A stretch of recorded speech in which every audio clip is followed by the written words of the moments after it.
मन दुखावलं असेल तर ते स्वीकारा. स्वतःला हा विश्वास द्या, की तुम्ही कमजोर नाही आहात. जे घडतंय ते त्यामध्ये तुम्ही मजबूत बनत आहात. या विश्वासामुळे आपण स्ट्रॉंग बनतो. दिवसातून एक चांगली सवय स्वतःला जडवा, ज्यामुळे तुमचं मन हलकं होईल आणि तुम्ही स्वतःशी संवाद साधू शकता. म्हणजेच स्वतःला चांगल्या सवयी, छोट्या-छोट्या चांगल्या सवयींपासून सुरू करा. काहींना वाचायला आवडत असेल तर वाचन करा. काहींना प्रार्थना करायला आवडत असेल तर एक क्षण शांत राहून तुम्ही प्रार्थना करू शकता. काहींना म्युझिक ऐकायला आवडत असेल तर म्युझिक ऐका. पण काही क्षण स्वतःसाठी रिलॅक्स फील करण्यासाठी काढा. ज्यामुळे तुमचं मन शांत होईल आणि तणावमुक्त असं आयुष्य निर्माण होईल. कोणाशी तरी मन मोकळं करा. मन मोकळं केल्यानं मन हलकं होतं आणि असं जरी नाही झालं, तरी एका डायरीमध्ये लिहायला सुरू करा. तुम्हाला काय वाटतं आणि तुमच्या भविष्याविषयी तुम्हाला काय बनायचं आहे, काय करायचं आहे ते तुम्ही लिहू शकता.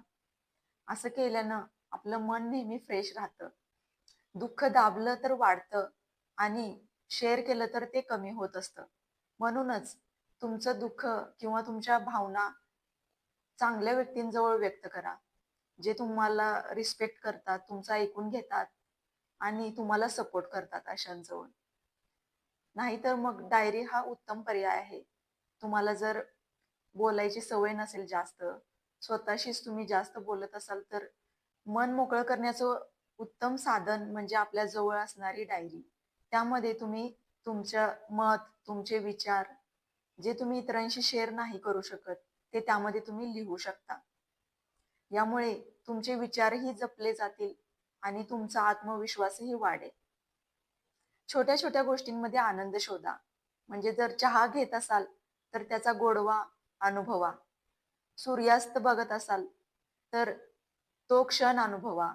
सूर्योदय पाहत असाल, तर तो सुंदर क्षण तोही अनुभवा आणि मनात साठवून ठेवा. ज्यामुळे मन प्रफुल्लित होऊन जाईल. हा विषय जर तुमच्या मनाला स्पर्श करून गेला असेल, तर या व्हिडिओला लाईक करा, शेअर करा आणि सबस्क्राईब करा. भेटूया अशाच नवीन-नवीन विषयांसोबत. धन्यवाद.